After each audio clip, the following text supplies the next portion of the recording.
Assalamualaikum warahmatullahi wabarakatuh.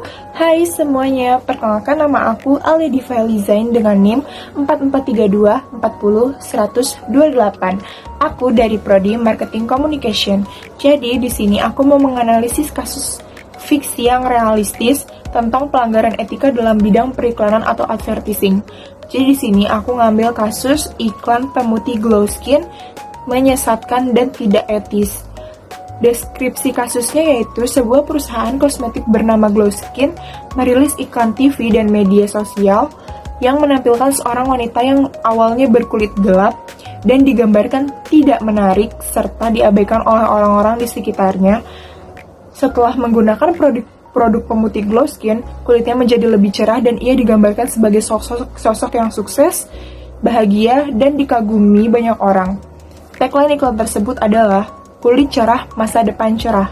Iklan ini mendapat kecaman dari publik karena dianggap mengandung bias rasial dan memperkuat standar kecantikan yang diskriminatif. Seolah-olah kesuksesan dan kecantikan hanya dimiliki oleh mereka yang berkulit cerah. Yang kedua, analisis pelanggaran etika dalam periklanan. Yang pertama itu diskriminasi dan stereotip. Iklan ini mengandung pesan diskriminatif terhadap orang berkulit gelap yang dianggap tidak menarik dan tidak sukses. Ini bertentangan dengan prinsip etika yang menghargai keberagaman dan inklusivitas. Yang kedua, pernyataan menyesatkan. Menyatakan bahwa kulit cerah akan secara otomatis membawa kesuksesan adalah klaim yang tidak berdasar secara ilmiah maupun sosial dan dapat menyesatkan konsumen. Yang ketiga, mengabaikan tanggung jawab sosial. Alih-alih mendidik atau memberdayakan konsumen, iklan ini memperkuat standar kecantikan yang sempit dan memperburuk krisis kepercayaan diri, terutama di kalangan remaja. Prinsip-prinsip etika profesi yang dilanggar dalam kasus iklan produk pemutih kulit Glow Skin ini yaitu 1. Prinsip kejujuran. Iklan Glow Skin membuat klaim bahwa kulit cerah otomatis membawa kesuksesan dan penerimaan sosial. Ini adalah klaim yang tidak jujur dan tidak berdasarkan fakta. Dalam etika profesi, pengiklan wajib menyampaikan informasi yang benar, jujur, dan tidak menyesatkan konsumen. Yang kedua, prinsip non-diskriminasi dan keadilan. Iklan ini memperlihatkan bahwa seseorang dianggap tidak menarik hanya karena warna kulitnya gelap dan menjadi dihargai setelah berkulit cerah.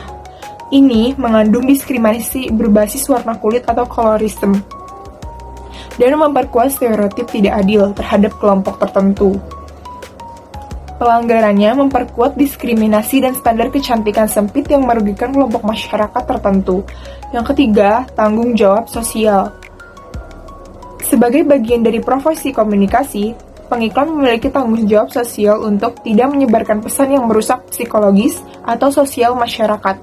Dalam kasus ini, iklan justru memburuk krisis, kepercayaan diri, dan memperkuat budaya malu terhadap warna kulit sendiri. Pelanggarannya mengabaikan dampak psikologis dan sosial dari pesan iklan terhadap publik, khususnya anak muda. Yang keempat, prinsip menghormati martabat manusia, respect for human dignity. Iklan ini merendahkan martabat individu dengan kulit gelap, seolah-olah harga diri dan nilai seorang hanya diukur dari warna kulitnya. Etika profesi menuntut penghormatan terhadap keberagaman fisik, budaya, dan identitas manusia. Pelanggarannya menggambarkan individu berkulit gelap sebagai kurang berharga secara sosial. Yang kelima, prinsip akuntabilitas. Dalam praktik profesional, setiap konten yang dipublikasikan harus dapat dipertanggungjawabkan secara moral dan profesional. Ketika muncul protes, perusahaan dan agensi iklan harus siap bertanggung jawab atas pesan yang mereka sebarkan. Pelanggarannya itu tidak mempertimbangkan dampak etis sebelum menyebarkan iklan secara luas.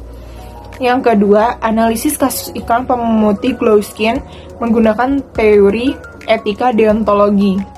Jadi aku milih kasus iklan pemutih kulit Glow Skin ini menggunakan teori etika deontologi.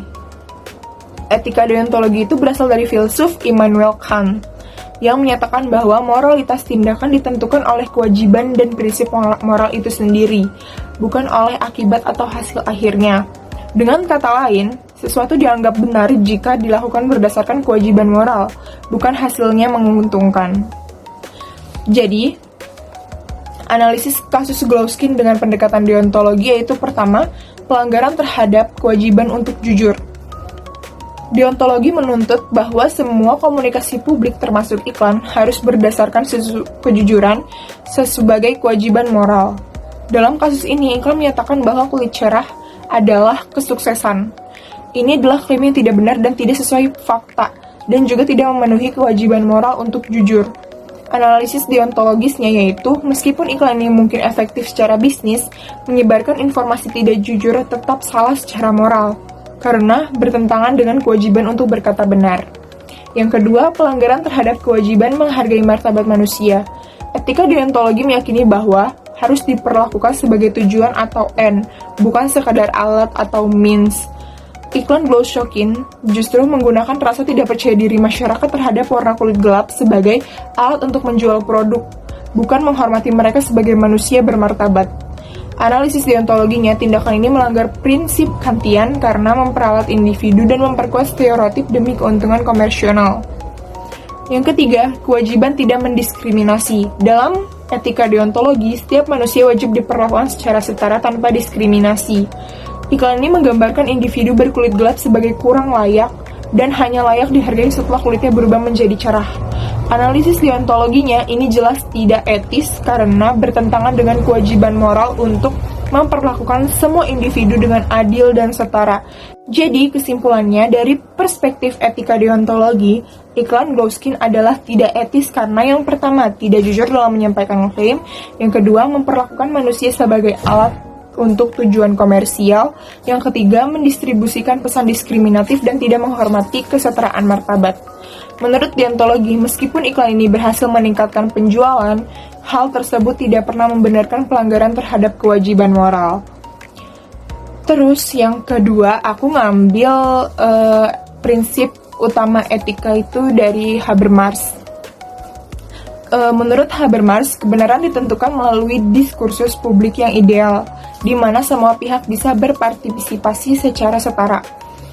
Yang kedua, setiap klaim etis harus mampu dipertanggungjawabkan di hadapan semua yang terdampak. Yang ketiga, komunikasi harus jujur, tidak manipulatif, dan memungkinkan partisipasi bebas semua pihak. Analisis kasus Glow Skin dengan teori etika Habermas yang pertama, komunikasi tidak setara dan tidak inklusif.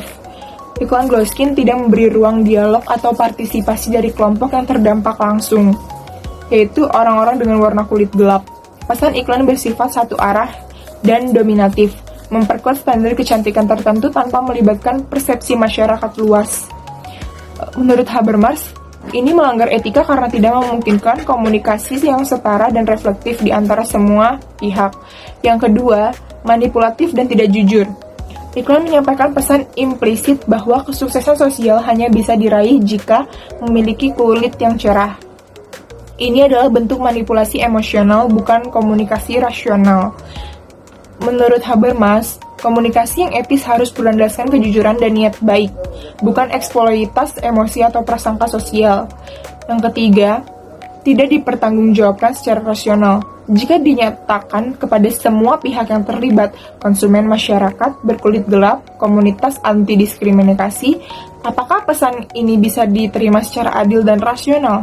Jawabannya pasti tidak, karena menurut Habermas, jika suatu tindakan dalam hal ini, isi iklan tidak dapat disepakati secara rasional oleh semua pihak dalam diskursus bebas, maka tindakan tersebut tidak etis. Yang terakhir itu ada dampak dan implikasinya.